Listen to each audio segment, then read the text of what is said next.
Hi guys, welcome to Music Monday. We have another great selection of songs for you. Today's theme is songs from your favourite films. So we wanted to hear songs that you think make a movie, and we've got a really good selection ourselves. So we are yet again in lockdown in the UK, which means we've got all the time in the world to watch plenty of movies. So our weekends that used to be filled with live performance and gigging is now designated movie night. All weekend, every weekend. So we've watched a lot of films. I'm sure you guys have too, if you're in the UK or anywhere else in the globe that is in lockdown. So, okay, I'm really, really excited about this one. Let's get started. Let's go to the movies. You excited? I'm ready. Good. Okay. So number one, I'm going to go with a couple of my suggestions first. These are my favourite films and then the songs that I just think make the movies. Okay, so first one is Moon River, and that's from Breakfast at Tiffany's. So everybody knows this song. It's famous because of this film. It was composed by Henry Mancini with lyrics by John Mercer.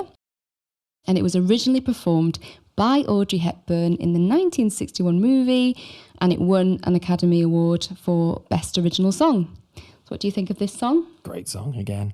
It is really good. Was it actually written for the film then? Yes, this one? there's a really interesting story about this one, which I didn't realise. It is actually only 10 lines long. Is it? Yeah. So is that short bit you see on the film? Yep, just that bit. Yeah. It's not an excerpt, that is the whole song. Okay.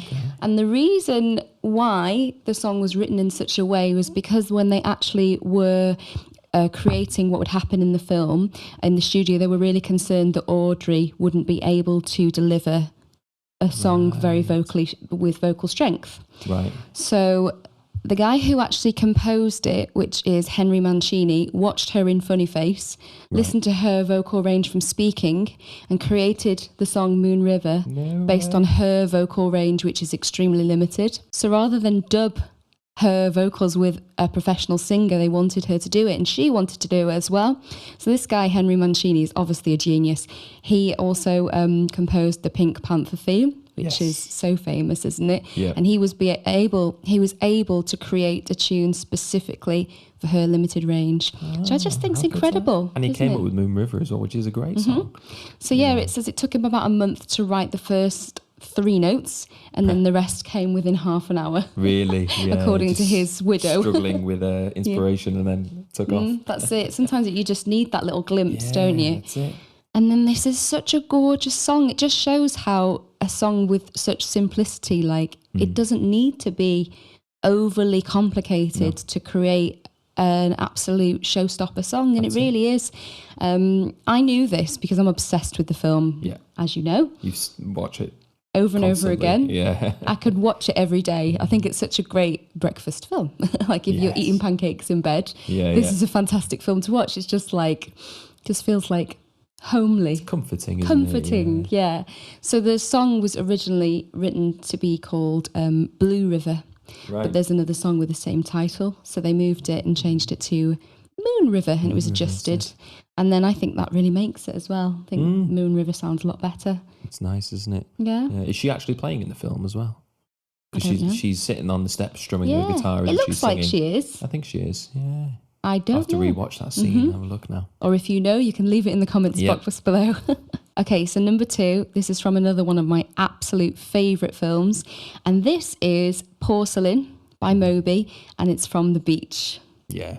You're a big Moby fan, aren't you? I am a big Moby fan, and this film is insane, and I love Leonardo DiCaprio, so I was always obsessed with this film. I just like it because it's Thailand. It's beautiful, and then it made us quite obsessed with Thailand as well. That's it, yeah. So this is a song by the American electronica musician Moby. I think he's amazing. He actually didn't want to put this song in the album, and he had to be talked into it. Really? Yeah, it's really melancholy if you listen to the lyrics. There's a lot of Moby's stuff though, isn't it? Very chilled. Yeah, that's his style. It is, yeah. But for some reason, it was a breakup of a relationship inspired song. And I think for that reason, he was a bit dubious about putting it in. Right. He also said originally, when he played the song, it would be when people would go and get a beer. Okay. So it was almost like he felt like it was a filler. Yeah. However, when it got put into the film, the beach, it obviously took off by storm, and it's now, I think, his most popular one. Really? So yeah. You would drop a song if people stop and go and get a beer, wouldn't you? Yeah. You know, we'd drop it from our set if people did that. So well, it's a real teller, I think. Yeah. But then obviously it shows that it wasn't the song, it was just it needed to be appreciated. Exactly, yeah. So it was right Danny setting. the right setting. It was Danny Boyle who put it in the movie, The Beach. Did Danny Boyle direct this? Mm-hmm. Okay. Yeah, and I think he did an amazing job. Yeah. He put this song just as Richard, the character who's played by Leonardo DiCaprio, he arrives at the beach, and it's been a really, really strenuous task to get there. They've had to swim across from one island to the next. They've had to do a big, massive dive. They've had to sort of crawl through fields. It's like really, really hard. And then they arrive, and then this music comes on, and it is just idyllic. It is. Just so stunning. So that's what made me want to go to the beach. And we did. We went there, it's PP Lay, it's called, the beach, and it is just... It is stunning, isn't it? So good. That to me was like a bucket list thing. Yeah, it was. Yeah. They make it look slightly different on the film, don't they? Yeah. They make it look like it's enclosed, and it's not entirely No, enclosed. it's got a little opening. But it's a beautiful beach. Yeah. It's stunning, isn't it? I mean, it wasn't the best time when we went. We were just edging towards rainy season. So it was cloudy that day, but not rainy. But I think if it was like blue skies, bright, typical, gorgeous Thailand, it would be stunning. But the film, it came out in 1999. So I was actually 9 years old when this came out, and I'd wanted to go ever since. Yeah. So for me, it was such a huge experience. Yeah. Like, and obviously, Leonardo DiCaprio has walked on that sand. So it was just breathtaking. But It is. the journey that we had to take to get there was definitely worse than what Leo did. We went at the wrong... Really? That bad? Yeah. It like ripped us to shreds. We were on a tour, and they just left us in the sea, and we had to, he said, swim across. And then once we'd got across, which we didn't realise was covered in the most jagged rocks, covered in crabs as well. Ever. Then you had to climb up scramble nets to get up. So why they didn't explain to us, like, if you'd have taken like shoes, or like... Yeah, exactly. We didn't take shoes. It was hard, wasn't it? If we'd gone, they didn't tell us this either, but if we'd gone earlier in the day, they could have actually gone in through the cove. Yeah, exactly. Taken the boat through to the cove, and then you would have been on the beach straight away. But the tide was too low or something? Too low, so the boat couldn't go through, so they went the back way. So we had to scramble over these rocks and nets. If you've been, then you know. Like, we were cut to shreds, weren't we? Yeah. It was all worth it to get there, but that's what I remember every time. But I would love to go again. I think it was amazing. Okay, so number 3, and this is from another one of my all-time favourite films, and this is Young and Beautiful from The Great Gatsby. Lana Del Rey. Yeah. I love her. This is the 2013 movie. So yeah, those who know me well know that I just adore this film. I've watched it over and over again, and this song is like, it's an underlying running theme throughout the film. So it's played with different instruments at different times in the film to sort of signify what's going on, but it all is in keeping with that like 1920s theme. So yeah, I just think it's such a beautiful song. She's obviously one of my favourite artists of all time. I love Lana Del Rey, and I went to the cinema to see this film, and I can vividly remember watching it and being like, we weren't even engaged at the time, but thinking, when I get engaged, I want my engagement party to be 1920s theme. And it was. And it was the best night ever. But yeah, it was this film just, I don't think I was expecting to love it as much as I did. I mean, it was Leonardo DiCaprio again. This was like a more older, distinguished Leonardo DiCaprio, like Leo's big brother. Yeah, he hasn't changed that much though, has he? I think he comes across completely different in this. Sorry, I mean looks-wise, he hasn't changed much, has he? He's aged well. Yeah. I think. But he's a very classy character in this, isn't he, throughout? Yes. So what do you think of this song? Yeah, I like this. I love Lana Del Rey. I think she's great. I think the movie's brilliant. Yeah. And it works brilliantly for this Yeah. film. I think all the music in this film was actually really well done because it was very modern, yet it had a vintage 20s vibe to it. They did it incredibly. It was very well done. It's Baz Luhrmann, isn't he? He's the director for this one. And I just love his films. Like, Moulin Rouge is one of my all-time favourite films as well. But what's unique about this particular song is the Young and Beautiful by Lana Del Rey was written for the film, whereas the majority of the other songs on the soundtrack were already really established songs, like really, really popular songs by incredible artists. Emily Sandé, she performed Crazy in Love for the song in that 1920s theme, which is obviously Beyonce. And then Beyonce, she actually did Back to Black. Yes. So you've got these incredible artists all covering each other's songs. Incredible songs as well. Yeah, and then just they did change them so much. Like if you haven't listened to the soundtrack, I would definitely recommend it. It's so good, isn't it? It is really, really good, yeah. Yeah, absolutely brilliant. On a side note, do you know Emily Sandé's real name? Adele. It is, yeah, but she had to change it because Adele was too big at the time. I was with you at the concert when we went to see her. Did you say that? Is that where we It's heard either it? that or we've watched a lot of music documentaries with probably. her. Yeah. Gutted. I know. How gutted would you be? She's also like extremely clever. She's a doctor, isn't she? I know, yeah, she's a doctor as well, yeah. Wonder if she's gone back to work during this time. Who knows? Maybe she has. Because she hasn't released anything in a while. No. Anyway, we digress. Back to the song. Yeah, so this was nominated the best song written for visual media. That's Young and Beautiful. I could just listen to it over and over again. So yeah, it had to be on my list. So I hope you guys like that one as well. Brilliant. Okay, so next one. Okay. This is quite different. And this is The Flower Girl, and it's from Dumb and Dumber. Oh, right. Yeah, okay. Now, it's not actually called The Flower Girl. It's just that's what everyone knows it as. It's actually called The Rain, the Park and Other Things. And that's by the Cowsills. Okay. Yeah? Yeah, yeah. Now, you know we love this. This is a great film. My whole life I've loved this film. We I feel just like quote it all the time. it's the most quotable film ever. But would you have picked this song? I'm interested to know. From it, yeah. Because obviously it's from that film, there are other songs I think of first. Okay. Crash Test Dummies being the first one that would come to mind. Right. From that one. Mm-hmm. I just think that they're all brilliant. I couldn't... But then for me... this scene in particular, because it's so funny. It's Jim Carrey who plays Lloyd, and he's obviously an incredible actor. He's so funny. He's daydreaming about his love interest, which is Mary, and it's just like a really funny sequence in the movie. So when I watch Dumb and Dumber, that's probably the main tune that comes to my head. Okay. I think they're all good. Like we've listened to the soundtrack when we've been like painting the house and stuff, haven't we? Yeah. But yeah, I don't know. If you do love Dumb and Dumber, you will agree it's got an epic soundtrack. Yeah. So yeah, okay. So my next one again is quite different. So this is Husavik, my hometown. So this one's much newer. This one came out last year, and it's from the movie Eurovision, the story of Fire Saga. I really like this film. It was brilliant. We only watched it recently as well. It'd been out for a good few months before we watched it. Yeah, we were a bit late, weren't we, watching this one? And we kept saying, we need to watch that. We never got around to it, but we watched it a few weeks ago and it was brilliant. Yeah. Do you know what I think it was? I've never really been into the Eurovision. Yeah, that's, it's just... It's maybe cheesy, we should watch it sometime, but it just didn't seem the type of thing that that we would watch. But it's very funny. But then it is Will Ferrell and Rachel McAdams. She's one of my favourite actresses. I love her. So it was actually performed, this song, by Will Ferrell, who I think's got quite a good voice, and Molly Sandon, and she's under the stage name of My Marianne, and that was for the song My Hometown, Husavik. Rachel McAdams, she just mimed it, but you can actually see on YouTube versions of the real singer performing it, and she's got a fantastic range, I think, amazing.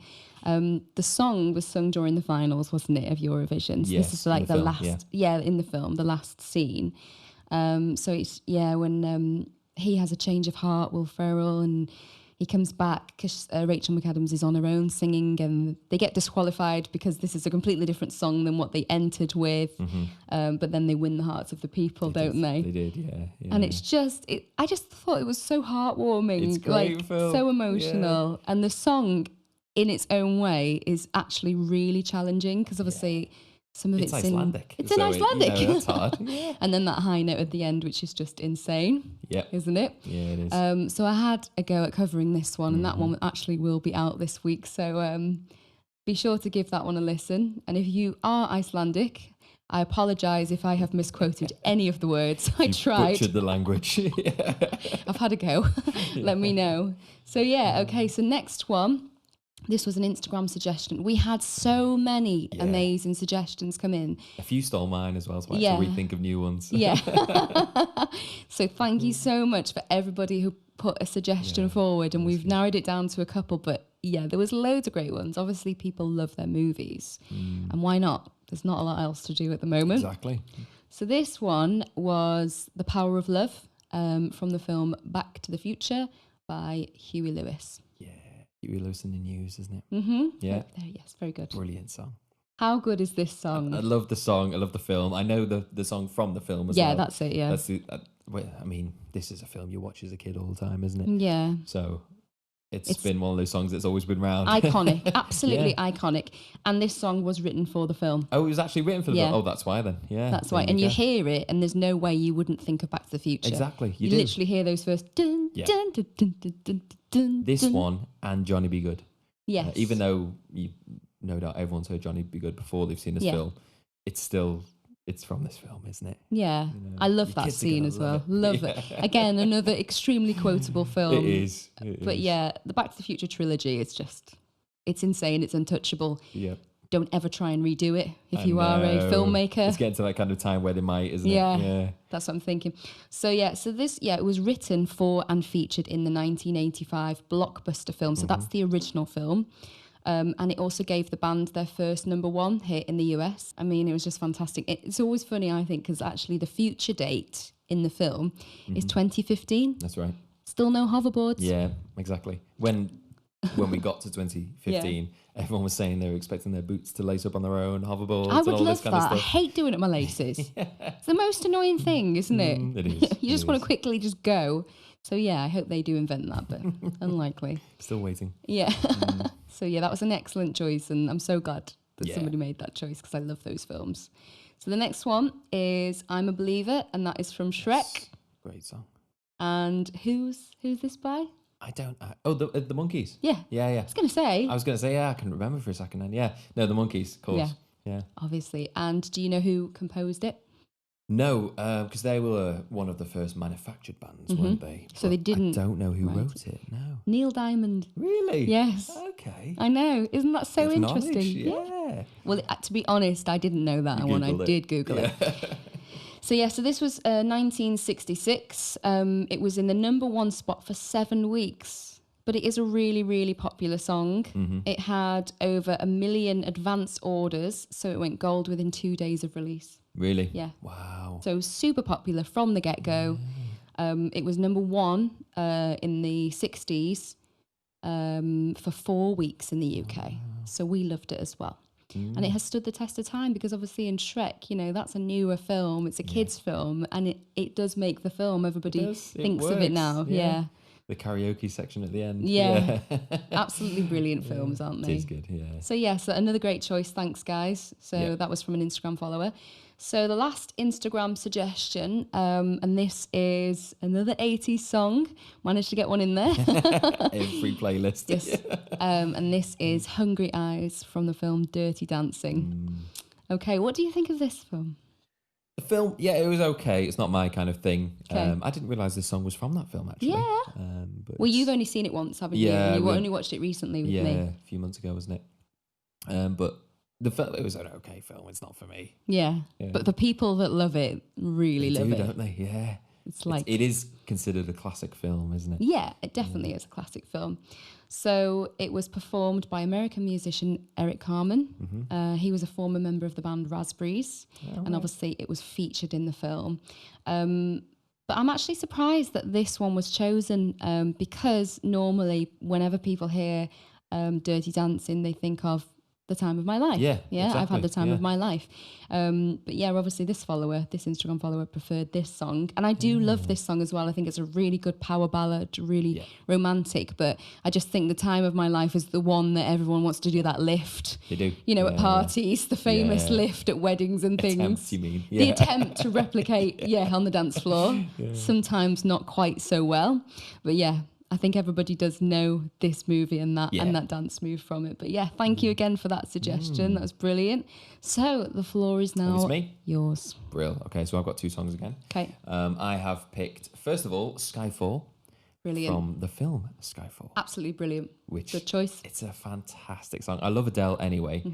I think she's a phenomenal singer, and she wrote the song as well, or the lyrics at least, to this. And it's just an amazing, powerful song. Musically, it's fantastic. Again, it's got those same, we were talking about last time in Bond, the chromatic notes that go through that create this kind of eeriness to the song. And it's just phenomenal. It's brilliant. It's funny, isn't it? Because like I remember us going to the cinema to watch this film.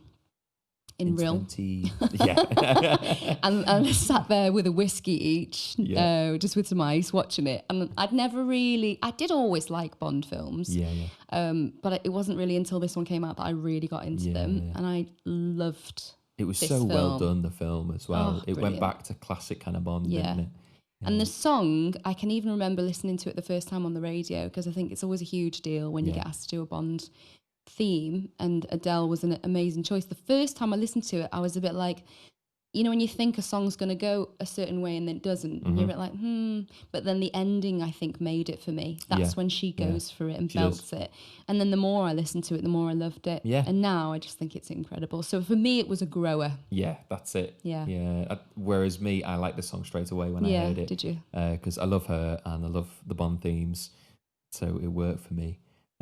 And there's a great story again with this one. So she obviously was given the script to the film, so she could write the lyrics along this theme of the I didn't know story. that. That's how they work it quite often. That's so cool. So basically, the lyrics tie in with the story of the actual film. And she was pregnant at the time. Apparently she was secretly pregnant when she was given the script and that she was going to do it. But then when she came to record it, she was definitely pregnant. And she was saying that she felt that helped her in some ways because she was very emotional. Oh, really? Yeah. So she obviously put more emotion into it. I mean, her voice didn't waver. No. She did well. But this is the interesting thing. So her voice, she said, because she was pregnant, this is what she says, her voice went lower. It actually went deeper, her voice.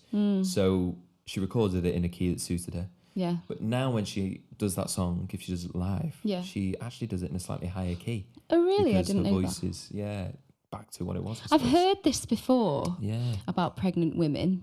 I didn't notice it with my voice. And I can remember you saying that. Have you noticed your voice changed? So it must not be everyone. No. Like, I mean, obviously pregnancy affects different people in different ways. Yeah, that's it. But that's such a random one, isn't it? No, I thought that was For your unusual. voice to change. Interesting, though. Yeah. Very interesting. Great one. I love that. Okay, next one. So yeah, Skyfall, fantastic. Just love it. And then my last one I have picked is Toy Story. You've Got a Friend in Me. Oh, Randy 1995. Newman. Randy Newman. Love him. Randy Newman is a fantastic musician anyway. Yeah. But in these films, I know, it's so good. Because throughout all the films, it's always him. Yeah. It's just that same voice. All of the comes songs in. are so good. They're really, so catchy. Really good. Yeah, they are. And this song in particular. And you love Toy Story, don't you? Toy Story. Love them. We went to see the fourth one recently when it came out, didn't we? We loved it, didn't we? I say recently, that was over a year ago now. But yeah, so this Toy Story, this song particularly, became so popular from the film that they carried that theme through into all of the films. So it kind of became the musical theme of all the films, which is called a leitmotif. I'm not sure if I'm pronouncing that right. I've never known. Well, it sounded impressive to me. Yeah, but when they repeat the theme through, all the melody through so that's a film. Like the Lana Del Rey Exactly, in The Great Gatsby. Yeah, that's so when they play it throughout and then it becomes more memorable, doesn't it? That's it. Yeah, and they do that in lots of films as well, especially the main theme. But this song it's been covered by loads of people, but the one I really like is in, I think it's the third Toy Story. I think it's when Buzz Lightyear goes into Spanish mode. Yeah. It's the Gypsy Kings who are singing it. And it's I know. Brilliant version of this song. And they hadn't done anything, had they, since like what was it, the 70s? Oh, really? Yeah, they had a big gap. There'd been a huge gap, yeah. Yeah. I mean, it might not have been that long ago. Yeah. So I haven't checked that fact. But I know there was a huge gap, and then they were really flattered to be Were asked. they? Yeah. It's such a brilliant version as well. But if you think of Spanish classic, you would think of the Gypsy Kings. You would, wouldn't you? So- exactly. They are phenomenal as well, Yeah. artists in their own right, obviously. Yeah.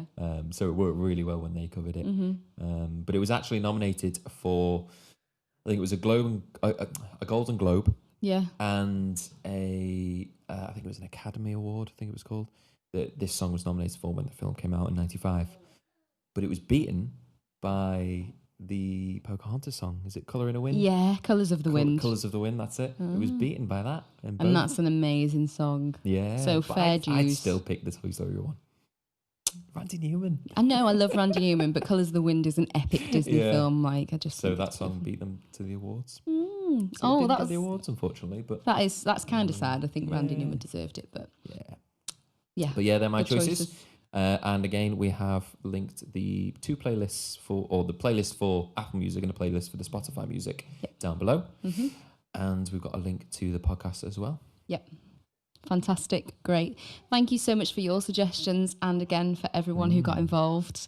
If you are interested in getting involved, you can follow our Instagram, which is Murphy Live Music.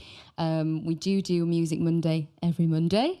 So yeah, and we're looking forward to next week. So stay tuned, look after yourselves, and we'll see you soon. Bye.